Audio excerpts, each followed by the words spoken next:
I don't know exactly when it started, but I remember when it changed, when something in me shifted from confusion to dread, from curiosity to outright fear.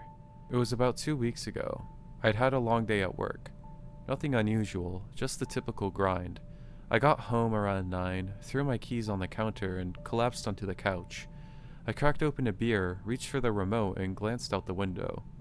That's when I saw him. A clown. Just standing there in the backyard. Motionless. He didn't look like a regular clown. Not the goofy part type, not even the creepy movie kind. He looked wrong. Like something out of time. Like he belonged to another century entirely. His costume was a faded mess of red and white fabric, with oversized buttons that looked like they were stitched on by hand. The ruffles around his neck were torn and stained, and that face, it wasn't painted. It looked like a porcelain mask, pale and cracked, stretched into a smile that was far too wide. The eyes were black holes. He didn't move. He didn't flinch when I stepped closer to the window. He just stood between the cherry tree and the old shed facing the house. I figured it had to be a prank, some Halloween leftover, maybe a neighbor's twisted joke. I went out with a flashlight, called out, told him to get the hell off my property, but no reaction. He stayed for exactly 7 minutes. I counted. And then, without a word, without turning around, he walked away, backwards, slowly, into the hedge and out of sight. I didn't sleep that night, but he came back the next evening. Same time, 9:13 p.m., like clockwork, same spot, same 7 minutes, and the next night, and the next. I set up an old security camera facing the yard. Footage showed him appearing suddenly, one frame, he wasn't there, and the next frame he was.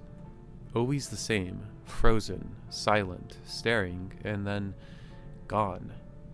By the 5th night he began to move. Just a tilt of the head at first, then a wave. It wasn't a greeting. It was slow and deliberate, like he was mocking me, like he knew I was watching.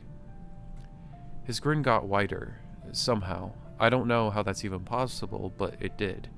His mouth looked stretched, torn at the corners, and behind that impossible smile, teeth.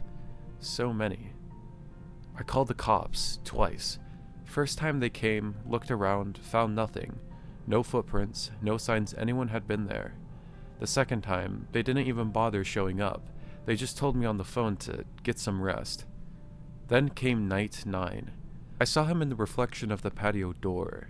His grin had grown, his skin looked tighter, like it was barely holding together. I started locking every door, every window, sitting in the dark, knife in hand, lights off, praying he'd stay outside. But last night, he didn't come to the yard. I almost felt relief. Almost. Until I heard the floorboards creak upstairs.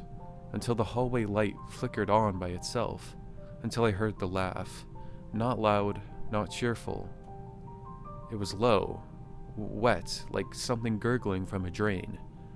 I ran to my bedroom and locked the door. Sat there all night, barely breathing. Now it's night 14, 9:12 p.m. There's no one in the backyard. I checked twice, but I hear the stairs again. He's inside, closer, and now he's knocking on my bedroom door. He doesn't say a word. He doesn't have to, because somehow I know if I open it, I won't be the same ever again.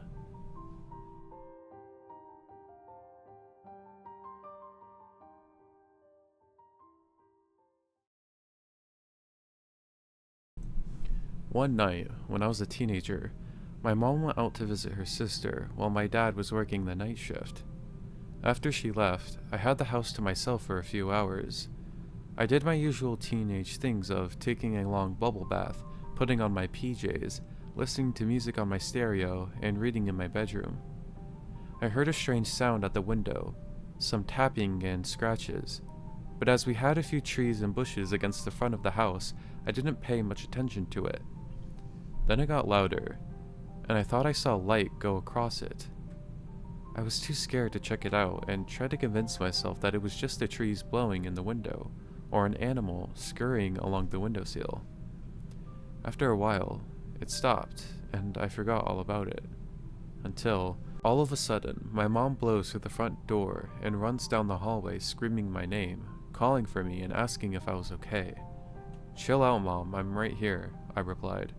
Completely out of breath, she said that she had seen someone running from behind the trees, and that the security lights we had on the front of the house by my bedroom were strung out in the middle of the yard, facing away from the house, as if someone didn't want to be seen.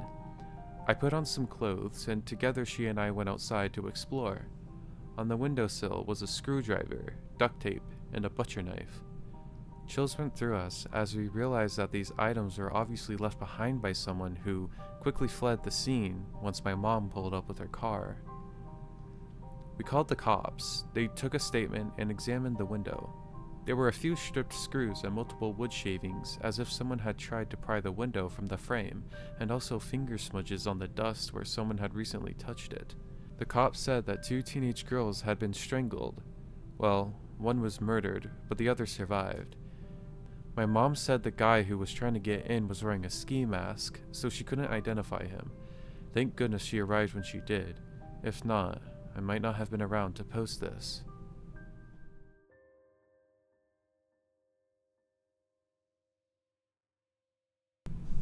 I live in Osaka, Japan, and often use the subway to go to work in the morning. One day when I was waiting for the train, I noticed a homeless man standing in a corner of the subway station, muttering to himself as people passed by. He was holding out a cup and seemed to be begging for spare change. A fat woman passed by the homeless man and I distinctively heard him say, "Pig." Wow, I thought to myself. This homeless man is insulting people and he still expects them to give him money. Then a tall businessman went by and the homeless guy muttered, "Human." Human? I mean, I can't argue with that. Obviously the man was human. The next day I arrived early at the subway station and had some time to kill, so I decided to stand close to the homeless man and listen to his strange mutterings. A thin, haggard-looking man passed in front of him and I heard the homeless guy mutter, "Cow." Cow? I thought. The man was much too skinny to be a cow. He looked more like a turkey or a chicken to me. A minute or so later, a fat man went by and the homeless man said potato. Potato? I was under the impression that he called all fat people pig. That day, at work, I couldn't stop thinking about the homeless man and his puzzling behavior. I kept trying to find some logic or pattern in what he was muttering. Perhaps he has some kind of psychic ability, I thought. Maybe he knows what these people were in a previous life. In Japan, many people believe in reincarnation. I observed the homeless man many times and began to think my theory was right. I often heard him calling people things like rabbit or onion or sheep or tomato. One day, curiosity got the better of me, and I decided to ask him what was going on. As I walked up to him, he looked at me and said, "Bread." I tossed some money into his cup and asked him if he had some sort of psychic ability. The homeless man smiled and said, "Yes, indeed, I do have a psychic ability. It is an ability I obtained years ago, but it is not what you might expect. I can't tell the future, or read minds, or anything like that." "Then what is your ability?" I asked eagerly. "The ability is merely to know the last thing somebody ate," he said. I laughed because I realized he was right. He said bread. The last thing I had eaten for breakfast that day was toast. I walked away shaking my head. Of all the psychic abilities someone could have, that one must be the most useless.